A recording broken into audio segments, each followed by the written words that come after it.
여러분 안녕하세요. 11월 23일 화요일 아침입니다. 하나님께서 오늘도 참 좋은 날 선물로 주셨습니다. 말씀 보면서 기도하면서 하루 시작하도록 하겠습니다. 오늘 같이 볼 말씀은 마태복음 10장 1절에서 4절까지의 말씀입니다. 예수께서 그의 12제자를 부르사 더러운 귀신을 쫓아내며 모든 병과 모든 약한 것을 고치는 권능을 주시니라. 12사도의 이름은 이러하니 베드로라 하는 시몬을 비롯하여 그의 형제 안드레와 세베대의 아들 야고보와 그의 형제 요한, 빌립과 바돌로메, 도마와 세리마테, 알페오의 아들 야고보와 다데오, 가나안인 시몬 및 가룟 유다 곧 예수를 반 자라. 아멘. 네, 여러분. 갑자기 아침 기온이 뚝 떨어졌습니다. 이제 겨울이 성큼 다가오는 것 같은데요. 오늘 아침 건강 조심하시고요. 또 추위 이겨내는 하루가 되시면 좋겠습니다. 오늘은 본문 말씀이 꽤 긴데 그 중에 1절에서 4절까지만 같이 보았습니다. 예수님의 12제자들, 우리가 늘 잘 알고 있는 12명의 제자, 그러나 그 조합이 좀 어떤가 하는 것을 알아보는 것은 의미 있는 일이라 그렇게 생각이 되어서요. 오늘 그 12명의 제자에 대한 이야기를 좀 나누어 볼까 합니다. 여러분, 우리가 신앙생활을 하는 데 있어서 신앙생활의 모습들이 조금씩 다르죠. 기질, 그리고 그 성품, 사람들이 이런 그 개인적인 모습들이 다 다르다 보니까 신앙의 형태도 조금 이렇게 달라지게 되는데요. 여러분, 우리가 이게 신앙의 형태가, 신앙의 스타일이 조금씩 이렇게 다르게 되면 많이 이제 갈등을 느끼게 되고 또 때로는 분쟁도 이렇게 있게 됩니다. 나라와 나라 간에 이 신앙의 특성이 좀 다르게 되면은 전쟁도 좀 불사하고 이제 그러죠. 여러분, 그 이슬람교를 믿는 그 사람들 중에 시아파니, 수니파니 하는 것도 신앙의 형태가 조금 다른 거거든요. 그래서 그 사람들은 전쟁까지도 하고 이제 그러지 않습니까? 기독교도 역시 마찬가지입니다. 그 신앙의 컬러, 신앙의 형태 이런 것들이 조금씩 다르게 되면은 부부 간에도 조금 갈등이 있고요. 가족 간에도 갈등이 있는 것을 볼 수가 있습니다.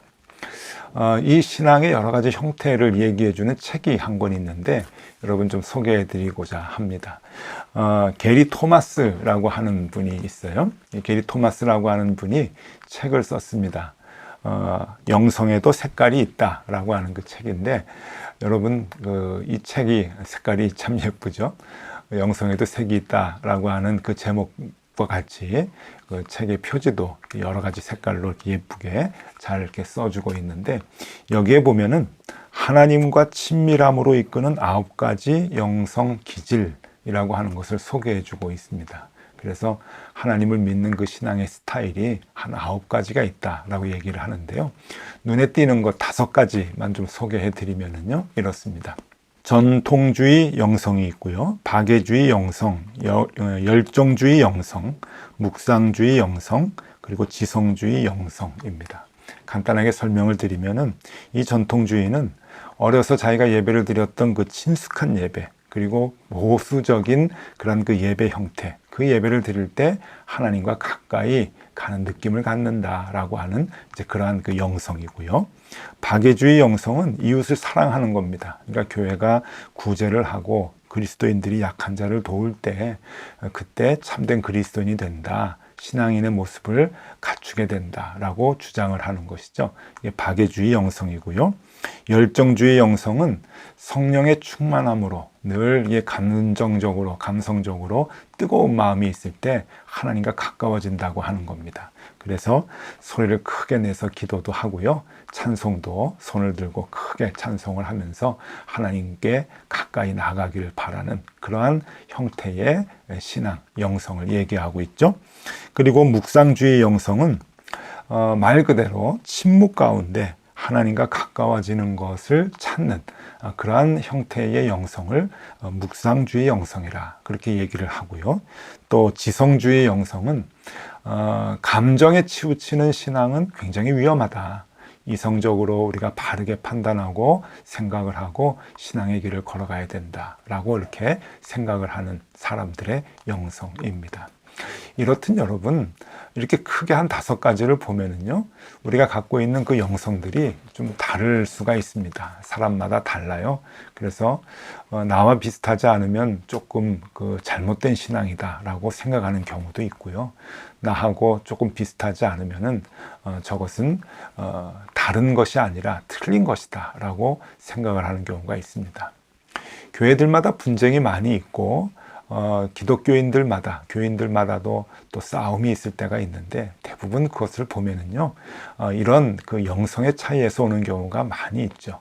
영성의 차이가 교회에서 봉사하는 그 모습의 차이로 많이 나타나기 때문에 이러한 그 접근이 달라지게 되면, 그러니까 하나님께 가까이 가는 모습의 접근이 달라지게 되면은요, 많은 갈등이 야기되게 되고, 이것을 서로 이해하지 않으면은요, 분쟁을 겪는 그러한 경우가 많이 있습니다. 오늘 이 영성에 대한 말씀을 왜 먼저 드리는가 하면은요, 예수님께서 12제자를 부르시고 이 12명을 제자로 삼으실 때 이 12명의 조합이 굉장히 여러 다양성이 있었기 때문에 그렇습니다. 우리는 12명의 제자들이 대부분 다 유대인이고, 그리고 갈릴리 지역에서 다 불렀기 때문에 비슷한 생각을 갖고 있을 것이다 라고 생각을 하는데, 그렇지 않은 것이죠. 여러분, 12명의 제자들의 모습을 한번 그림으로 그린 것을 좀 보여드리겠습니다. 이 그림을 한번 보시죠. 우리가 너무 잘 아는, 자주 봐왔던 그림이죠. 이것은 해리 앤더슨이라고 하는 화가가 그린 그림인데, 이 그림은 멋은 있고 좋지만 꽤 그 예수님과 제자들을 조금 화려하게 그린 면이 없지 않아 있습니다. 그러니까 좀 멋진 사람들로, 옷도 좀 깨끗하고 그렇게 좀 경건하게, 근엄하게 그렇게 이제 보이는 모습이 있죠. 반면에 여러분, 이 그림도 한번 봐주시면 좋겠습니다. 이 그림은 제임스 티소가 그린 그림인데, 들에서 예수님이 가르치실 때 제자들이 둘러앉아서 듣는 그런 그 모습이죠. 여기에도 이제 옷들을 보면은 서로 각각 그 출신과 배경에 따라서 옷이 다른 것을 이제 보게 되는데, 아마 제임스 티소는 그것을 좀 특징으로 삼아서 그림을 그리지 않았나 이렇게 여겨집니다. 자, 이렇게 제자들의 모습을 좀 상상을 하면서요, 오늘 예수님께서 제자들 부른 모습을 좀 이렇게 보겠는데, 누구를 불렀는가? 한 사람 한 사람씩 간단하게 좀 소개를 해보면요, 먼저 베드로와 안드레 형제를 불렀습니다. 베드로와 안드레는 우리가 잘 알듯이 갈릴리의 벳세바 출신의 어부들이죠. 그러니까 갈릴리 바다에서 고기를 잡아서 생계를 이어갔던 그런 그 형제들이었습니다. 또 세베대의 아들 야고보와 요한 형제를 이제 불렀는데, 이 야고보와 요한 형제는요, 여러분, 원래 세례 요한의 제자였습니다. 그러니까 세례 요한의 제자로 있다가 예수님의 제자가 된 그런 케이스의 제자들이죠. 또 빌립도 마찬가지입니다. 빌립도 갈릴리 베세다 출신으로 야고보와 요한과 함께 그 세례 요한의 제자였다가 예수님께로 온 그러한 그 제자입니다.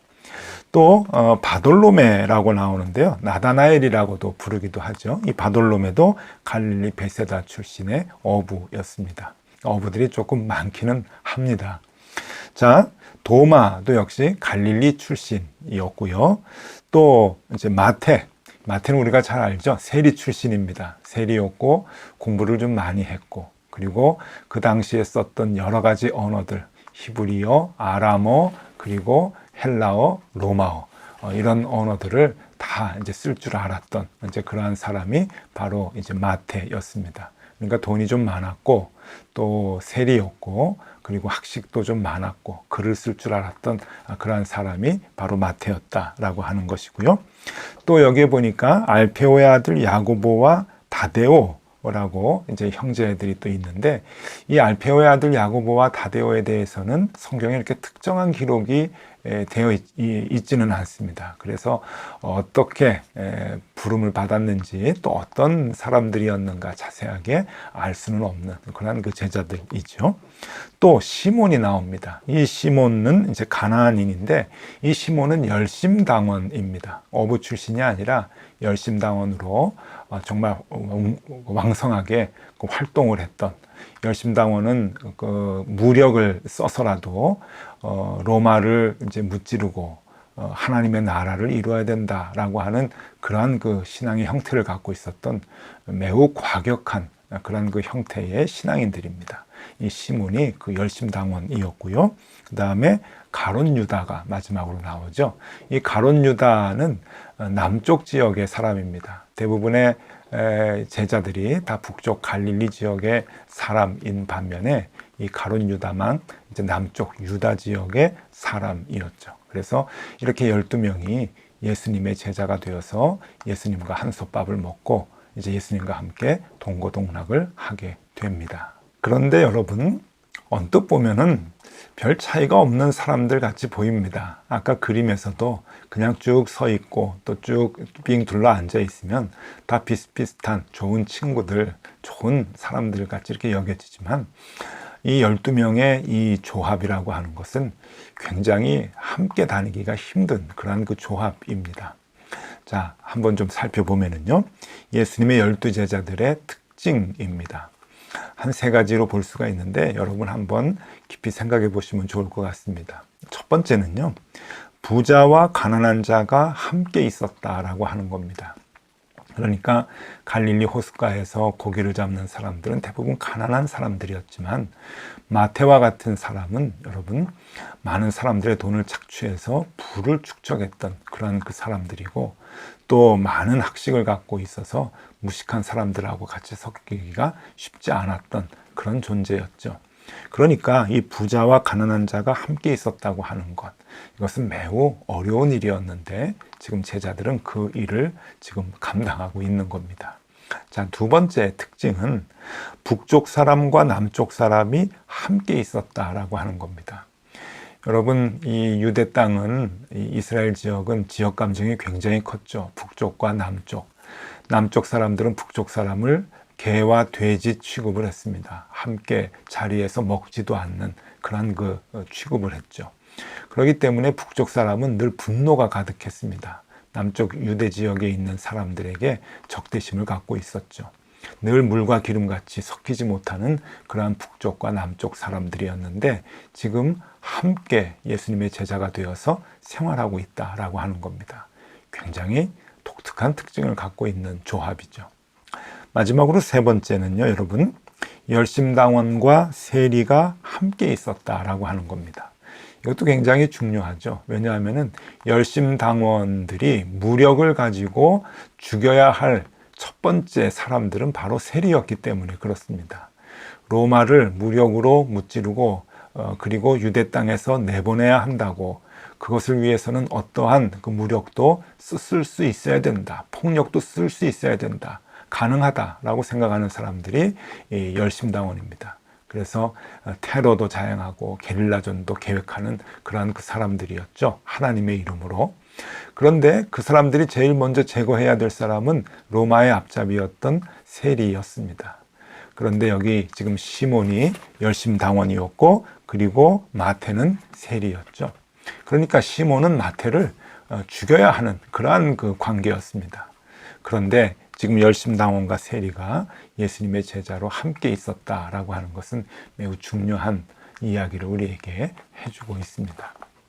여러분, 이렇듯 예수님의 제자들의 조합은 어울릴 수 있는 조합이 아닙니다. 이리 보거나 저리 보거나 입체적으로 봐도 여기에서 걸리고 저기에서 걸리고 다 그렇게 함께 갈 수 없는 그러한 사람들인데, 여러분 놀랍게도 12명이 예수님의 가르침을 받으면서 함께 생활하게 됩니다.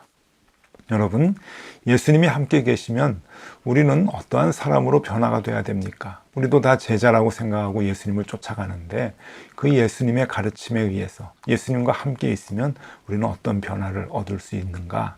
네, 예수님이 계시면은요, 여러분, 갈릴리 어부들은 자신이 무식하고 그리고 자신이 가난하다라고 하는 그 열등감을 버리게 됩니다. 어부들이 그랬죠. 그래서 그 열등감을 내려놓고 용기를 갖게 되었던 것이죠. 또 돈 많고 지식이 많았던 마태는 자만심을 내려놓게 되었습니다. 그리고 북쪽 사람들은 남쪽 사람들에 대한 분노를 내려놓게 되었고, 남쪽 사람들은 북쪽 사람들에 대한 편견을 내려놓게 됩니다.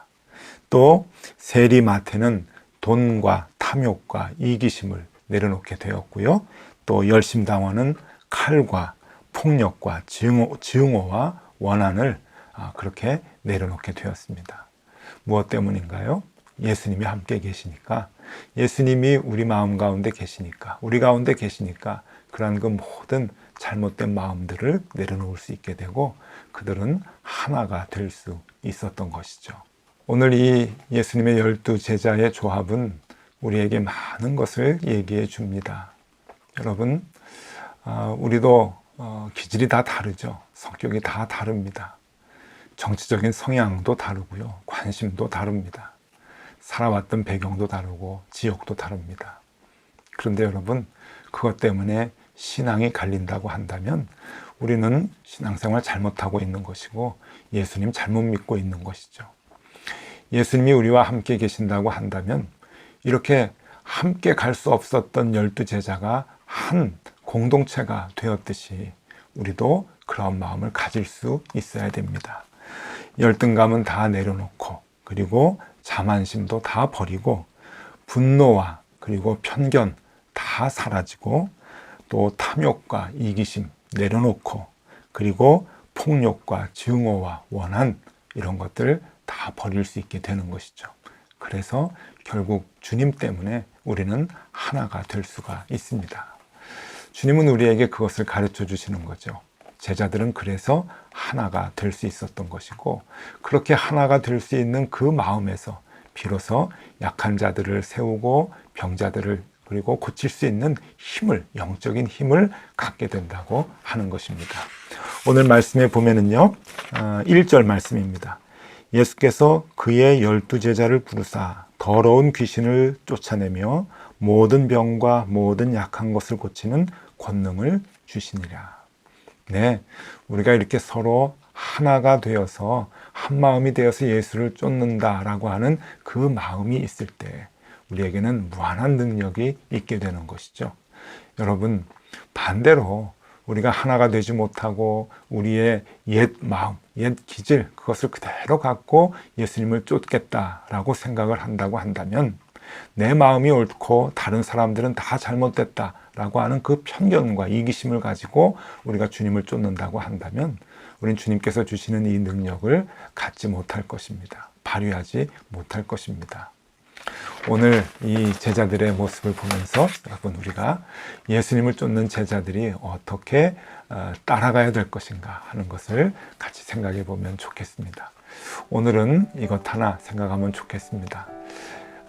우리는 모두 그리스도의 제자로 한 공동체입니다. 남들을 이해 못할 것이 없겠죠. 우리가 그리스도를 믿는 모든 사람들이 주 안에서 하나이고 우리가 다 한 공동체임을 우리가 늘 깨닫고 나의 잘못된 것들, 나의 이기적인 것들, 나의 못된 특성, 나의 습성들 그런 것들을 다 내려놓고 남들을 섬기는 그러한 제자의 삶을 살 수 있으면 참 좋겠습니다. 오늘은 그 노력을 하면서 하루 생활하는, 기도하면서 생활하는 귀한 날이 되실 수 있기를 바랍니다. 기도하겠습니다. 하나님, 12제자들은 서로 맞지 않는 사람들이었지만 우리 주님 때문에 한 공동체를 이루었습니다. 우리가 주님의 제자인데 하나님 우리도 그 모습으로 주를 쫓게 하여 주시옵소서. 우리의 이기적인 마음, 자만심, 내 것을 지키려고 했던 그 고집들 다 내려놓고 남들을 포용하고 사랑하는 그 마음을 허락하여 주옵소서.